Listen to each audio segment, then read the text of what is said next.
Question ये कर रहा है कि जोनाथन 3 वर्ष पहले वार्षिक चक्रवृद्धि आधार पर गणनीय 10% वार्षिक ब्याज की दर से एक राशि 5 वर्षों के लिए उधार लिया। इस अवधि के अंत में भुगतान की जाने वाली राशि कितनी थी? 1,61,051 रुपये। कोई आपको प्री पेनाल्टी नहीं देना है, जब आपको चाहे 5 साल के अंदर आप जितना चाहे भुगतान कीजिए। और जोनाथन को अभी कुछ पैसे बोनस के रूप में प्राप्त हुए और उसने अपने ऋण को चुकाने का फैसला किया। तो जोनाथन जो पैसा चुकाया 1,61,051 रुपये, इसके बाद उसे और कितना पेमेंट पे करना था। अब देखो ब्याज कैसे लगता है। देखो मान के चलो अगर आपके पास CI का ब्याज है, 5 साल के लिए ब्याज लेंगे, कोई आपने उधार लिया, यहाँ से साइकिल स्टार्ट हुआ, यहाँ से चला यहाँ तक, ठीक है, यहाँ से लेकर यहाँ तक 1 साल हुआ, ठीक है, यहाँ से लिया तो आपको यहाँ पर ब्याज मिलेगा। फिर यहाँ से आएगा दूसरा साल में, यहाँ पर आपको ब्याज मिलेगा। फिर आएगा तीसरा साल में, यहाँ पर आपको ब्याज मिलेगा। फिर आएगा चौथा साल में। अब देखो 1, 2, 3, 4 और 5, ठीक है भाई, 5 साल यहाँ पर आके पूरे हो रहे हैं। यानी यहाँ से हमने कुछ राशि उधार ली, यहाँ से लेकर यहाँ तक आए, दूसरे साल के स्टार्टिंग में आए तो हमें कुछ ब्याज देना पड़ेगा। दूसरे साल से तीसरे साल के अगर स्टार्टिंग में आएंगे तो कुछ हमें ब्याज देना पड़ेगा। तीसरे साल से चौथे साल के स्टार्टिंग में आएंगे तो कुछ हमें ब्याज देना पड़ेगा।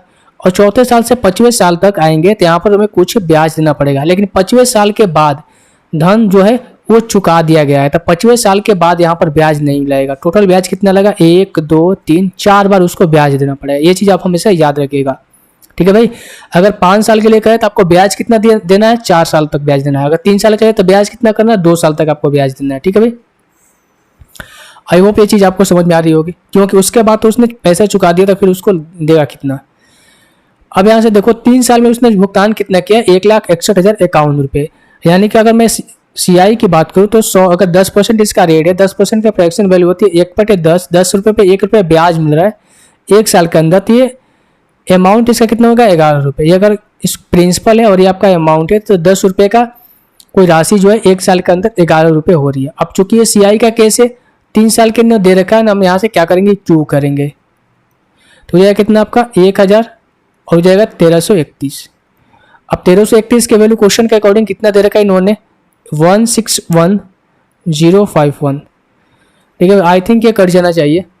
अगर मैं यहाँ से डायरेक्ट काटने का ही प्रयास करता हूँ, 161,051 एक बार में 1,331 9 हो जाएगा। ये कितना हो जाएगा आपका? 10 में से 3 जाएगा 7 बचेगा, 5 में से 3 जाएगा 2 बार में ले जाते हैं यहाँ से 2, 6, 6 और 2, ये हो जाएगा 5 में से 2 जाएगा 3 और हो जाएगा 1, ठीक है भाई। 1 to 1 बार में कटेगा।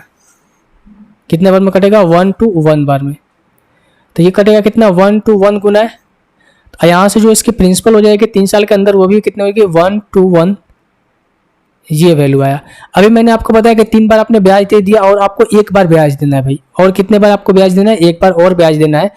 तो 10 रुपये की समान था, ठीक है, और 10 रुपये पे आपको 1 रुपये यानी कि 11 रुपये ब्याज मिल रहा है। 10 रुपये पे के समान को आप चुका कितने रहे? 11 रुपये चुका रहे, यानी कि 1 रुपये के ब्याज यहाँ पर मिल रहा है। तो 10 की वैल्यू अभी निकल कर प्रिंसिपल के रूप में ये हमें निकालना है 11 का वैल्यू, क्योंकि अभी बोला गया ना 3 वर्ष तक चुकाने के बाद अगला जो उसको भुगतान करना होगा वो कितने रुपए का भुगतान करना होगा। तो 10 की वैल्यू ये है, तो 11 की वैल्यू यहाँ से निकाल लेंगे। ये इसके कितना है? 1, 2, 1, 12,100 गुना ज़्यादा है, तो ये भी वैल्यू कितनी हो जाएगी? 12,100 गुना ज़्यादा इंटू 11। तो 11 इंटू 121 करोगे तो अगेन 1331 आएगा, यानी कि 1,33,100 रुपये उसे और भुगतान करना होगा। Option number B. तो आई होप ये क्वेश्चन आपको समझ में आ गया होगा। अच्छा क्वेश्चन था।